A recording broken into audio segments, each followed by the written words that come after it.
Je sors d'une réunion, comme beaucoup de réunions auxquelles j'assiste, et je suis une fois de plus dans ma voiture. Il est tard.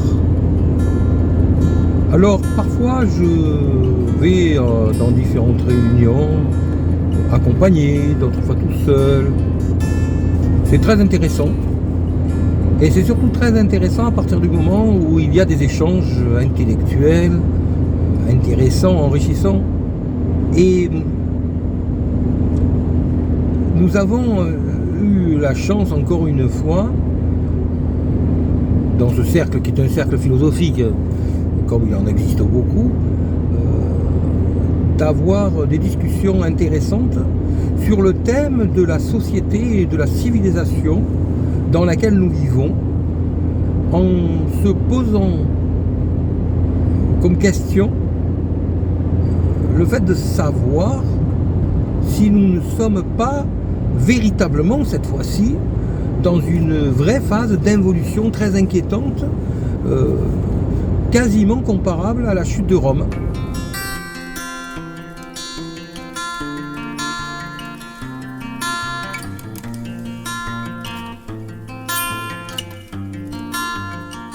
Rappelons que la chute de Rome est un phénomène qui s'est effectué en l'espace d'un maximum de 50 ans,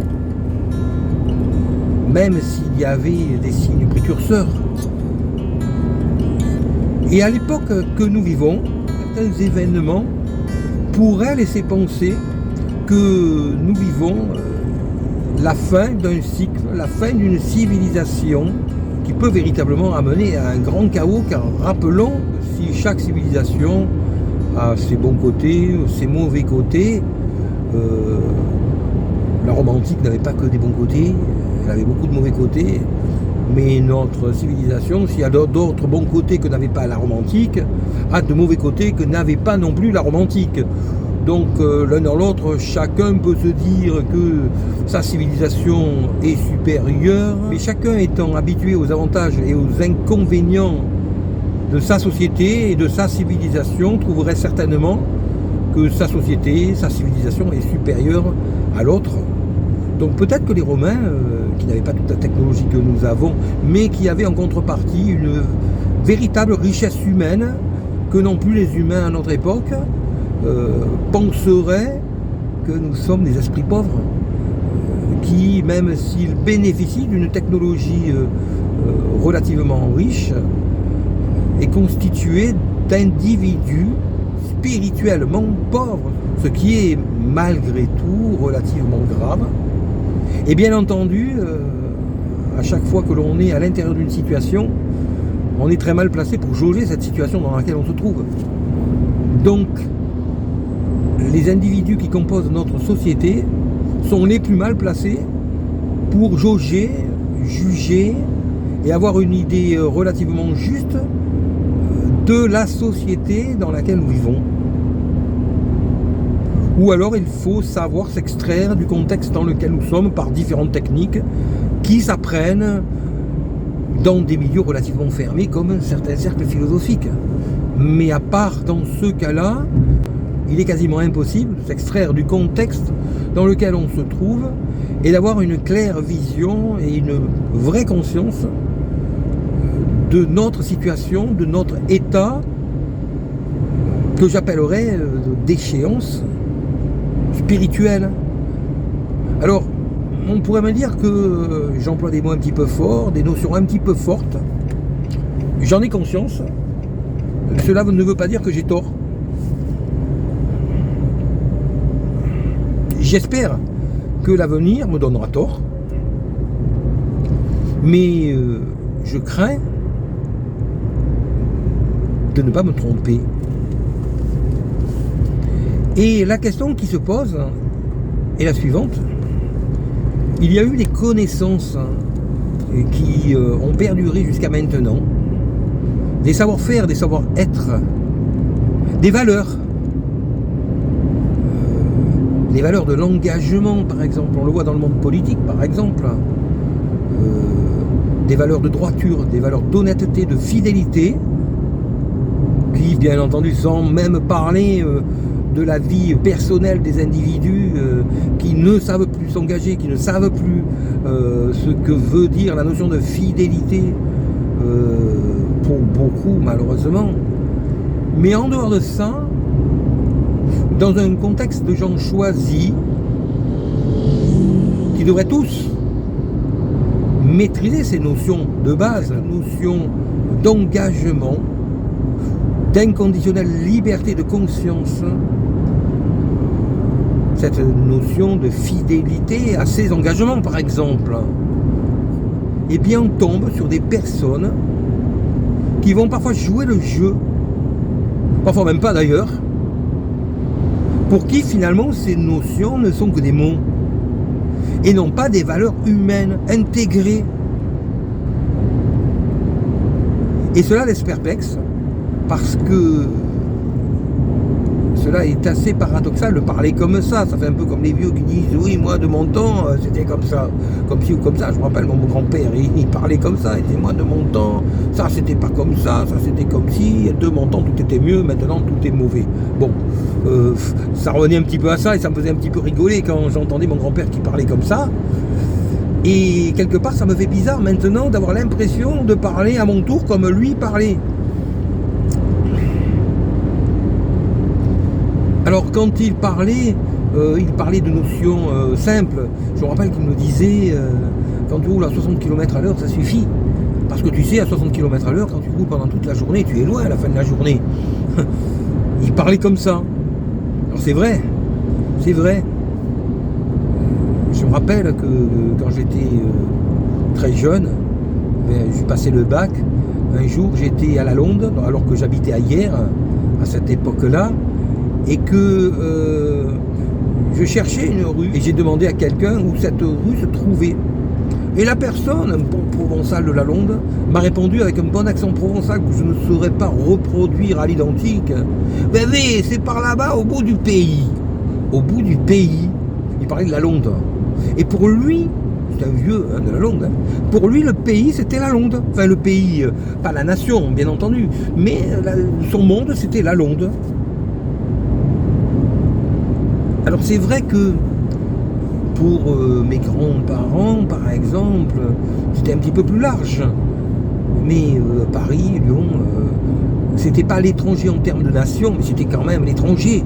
Pour eux, leur pays, on dira, c'était la Provence. Et quand on sortait du pays, on arrivait à Marseille, on arrivait à Nice, on arrivait dans les Basses-Alpes, et puis voilà. Et donc c'est en ce sens que je les ai entendus parler en disant moi de mon temps, c'était pas comme ci, c'était pas comme ça, sous-entendu c'était mieux. Donc je reviens à ce que je disais, ça me fait bizarre maintenant de constater qu'un petit peu sur le même modèle, mais j'ai l'impression de constater que nous vivons un déclin extrêmement rapide qui se signale par la perte de valeur. Alors il n'y a pas de connotation politique du tout dans ce que je dis. Je pense que n'importe quelle personne qui est un petit peu à cheval sur des valeurs intellectuelles, spirituelles, de quelque bord que ce soit, va constater la même chose. Donc ce que je dis n'a absolument aucune connotation politique. Mais cette perte de valeur se caractérise, je dirais, tout d'abord par le manque de respect. Je vois des personnes, par exemple, qui ne respectent plus l'autorité. Alors c'est pas que j'aime spécialement le flic, mais le flic, comme je l'enseigne en cours de philo, correspond au bâton qui est nécessaire pour que règne un certain ordre social.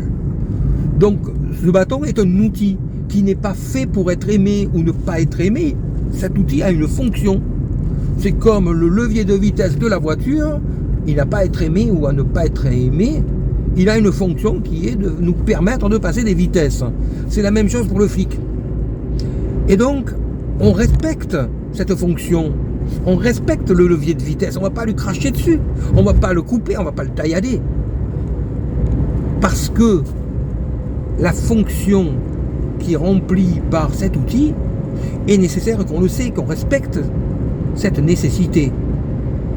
Et ce respect est la première chose, je dirais, qui se perd Et à partir de cette perte de la notion de respect, se perdent tout un tas d'autres notions, telles que, donc avec le respect de l'autorité bien entendu, mais également le respect de la valeur du travail, le respect des études.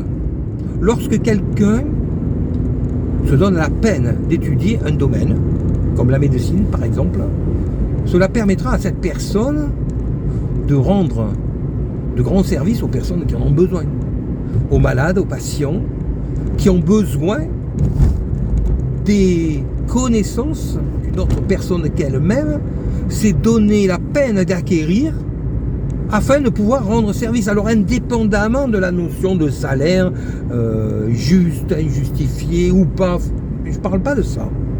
Je parle de la notion de respect de la personne qui a étudié et qui, de par ses études, va pouvoir rendre service, nous rendre service aux autres, et que certaines nouvelles générations, mais parfois pas que, ne vont même pas respecter, alors qu'elles-mêmes vont utiliser leurs compétences.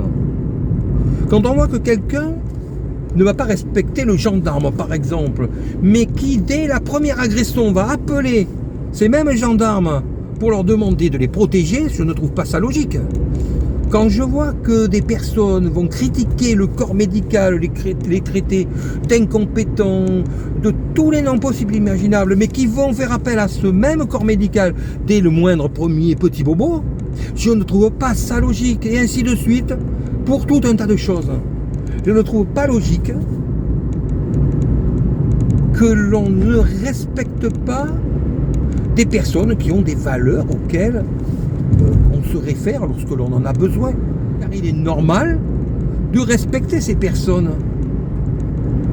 Comment se fait-il que l'on se trouve de temps en temps, et quand je dis de temps en temps, c'est en n'incluant pas les nouvelles générations,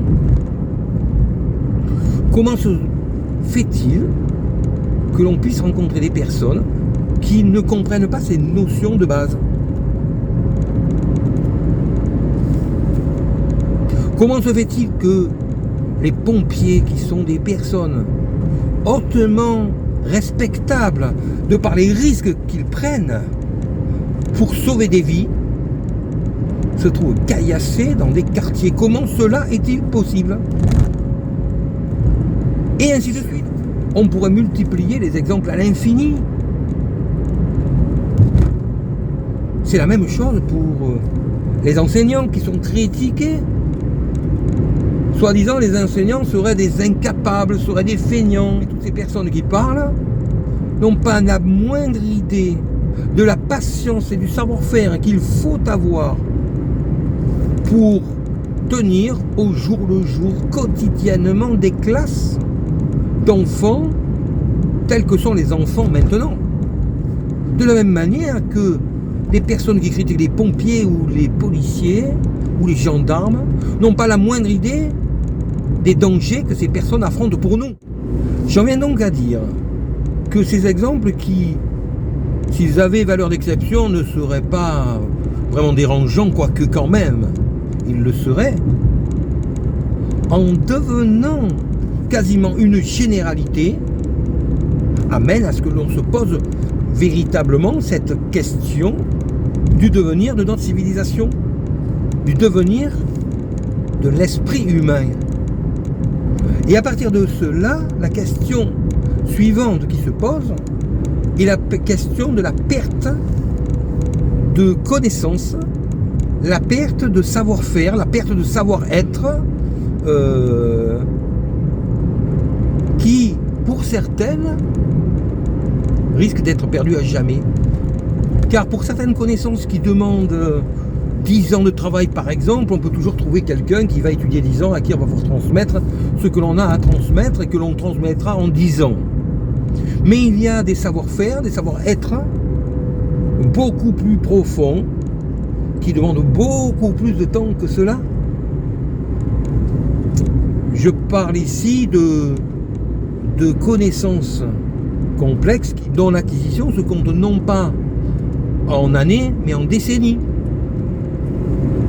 Pour certaines, il faut 20, 30, 40, 50 ans, c'est-à-dire 5 décennies pour avoir l'intégralité d'une transmission. Certains domaines demandent des connaissances théoriques, puis ensuite une très longue expérience, une très longue mise en pratique, afin de maîtriser l'art tout simplement. Et le problème, c'est qu'à partir du moment où nous avons toujours plus affaire à une société constituée de personnes qui ont à l'évidence un manque au niveau des valeurs de base, telles que le respect, comme je viens de le développer précédemment, mais d'autres valeurs telles que le travail, l'amour du travail bien fait, l'honnêteté, la droiture, il devient très difficile de pouvoir espérer avoir le matériau humain avec qui les véritables transmissions sont envisageables. C'est pour cela que dans différents milieux actuellement, une notion est en train d'émerger. Parallèlement au fait que nous vivons très certainement la fin d'un cycle qui, espérons-le, ne sera pas la fin de l'humanité. Car la question peut également se poser du fait que l'on parle maintenant toujours plus de guerre nucléaire possible, ce qui est quelque chose qui depuis peu est banalisé, alors que cela était inconcevable jusqu'à présent.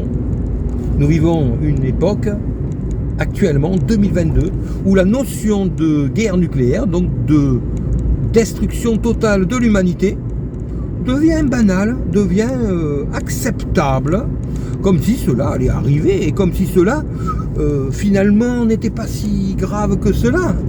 Ce qui laisse à penser que l'humain n'a plus le niveau de conscience pour comprendre les choses. Donc, à supposer que nous échappions à ce grand danger de la destruction de notre humanité dans sa globalité, qui impliquerait que celle-ci redémarrerait quasiment à zéro, car comme l'a dit Einstein, si la 3e guerre mondiale se fait avec des armes nucléaires, la 4e se fera avec des bâtons et des pierres, ce qui veut tout dire. Mais si l'on met de côté cette éventualité-là, il semblerait que l'humain soit toujours moins apte en tant que genre humain à recevoir les transmissions qui ont fait la richesse de notre humanité dans les siècles et les millénaires qui ont précédé. Et ce qui me paraît grave, c'est qu'a priori, les humains qui peuvent recevoir ces transmissions deviennent tellement rares que les différentes transmissions qui ont été normales par le passé deviennent peut-être impossibles. Je citerai un exemple que je cite très souvent. C'est l'exemple d'une expérience qui a été faite, à laquelle j'ai eu participé, donc je parle assez souvent, qui consistait à faire passer à des élèves de terminale, toutes sections confondues, le certificat d'études de l'année 1956. Alors, j'ai déjà développé cela dans une autre vidéo, donc j'en viens directement au résultat, qui est tout simplement qu'aucun élève de terminale n'a réussi ce certificat d'études, qui était pourtant banal en 1956, et que réussissaient quasiment tous les élèves de 11 à 12 ans. La raison est très simple, c'est que 5 fois 0,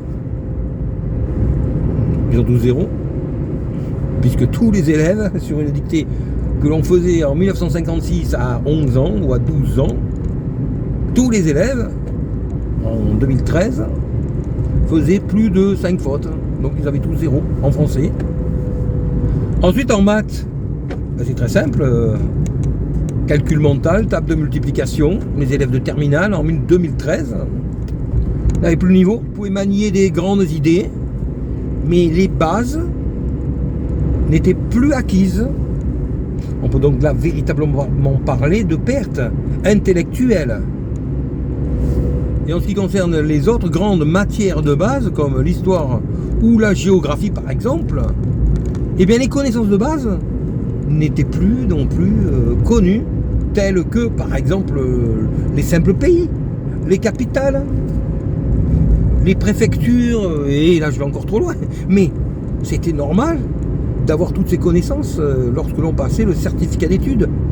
En 2013, donc à plus forte raison maintenant, 10 ans plus tard quasiment, plus personne n'avait ces connaissances-là. On demandait à un élève de terminale quelle était la capitale de la Pologne. Non seulement il ne savait pas que Varsovie était la capitale de la Pologne, mais en plus, si on leur demandait de situer où se trouvait la Pologne, ils n'étaient pas capables de le dire. Et à l'heure actuelle, ils ne le sont plus. Je ne parle même pas de pays ou de capitale en dehors de l'Europe. Alors que ces connaissances étaient des connaissances de base. Et il en est de même pour les faits historiques. J'ai eu moi-même des élèves, dont une élève dont je me rappelle très bien qui passait le bac, que j'ai eu interrogé, c'était en français. Et on en est arrivé à parler donc de l'époque à laquelle vivaient les auteurs, tels que Voltaire, Rousseau, Montesquieu, Flaubert, etc. Qui était pourtant une élève qui a eu son bac, qui était une élève à peu près normale, hein, si l'on peut parler de normalité dans ces conditions-là. Eh bien cet élève mélangeait allègrement la Première Guerre mondiale qu'elle n'arrivait pas à situer par rapport à la Deuxième Guerre mondiale, alors que Première Guerre mondiale, Deuxième Guerre mondiale, il paraît évident que la première était avant la seconde. Eh bien non, mais mieux, elle n'arrivait pas non plus à établir de relations chronologiques par rapport à la Révolution française. Alors, ne parlons même pas d'autres événements comme la chute de Rome ou différentes grandes batailles. Sans être un historien, les grandes dates, les grandes périodes étaient connues, de même que les pays, les capitales, les chaînes de montagne des élèves lorsqu'ils passaient le certificat d'études. Alors là, quand je parle de ça, je parle de notions qui sont des notions intellectuelles. Et si le problème n'était qu'intellectuel, ce ne serait finalement pas si grave que cela. Mais le problème est que cela est encore pire au niveau des valeurs spirituelles qui, quant à elles, en fait, vont de pair avec les valeurs intellectuelles. C'est-à-dire qu'avec le développement intellectuel, les valeurs spirituelles ont une chance de pouvoir se développer. Et que comme les valeurs intellectuelles sont atrophiées, les valeurs spirituelles le sont aussi. Et nous nous trouvons donc face à des personnes, face à des populations totalement atrophiées sur le plan intellectuel et sur le plan spirituel. Voilà donc la grande question que je pose avec cette vidéo. Ne sommes-nous pas en train de vivre le déclin de notre civilisation ?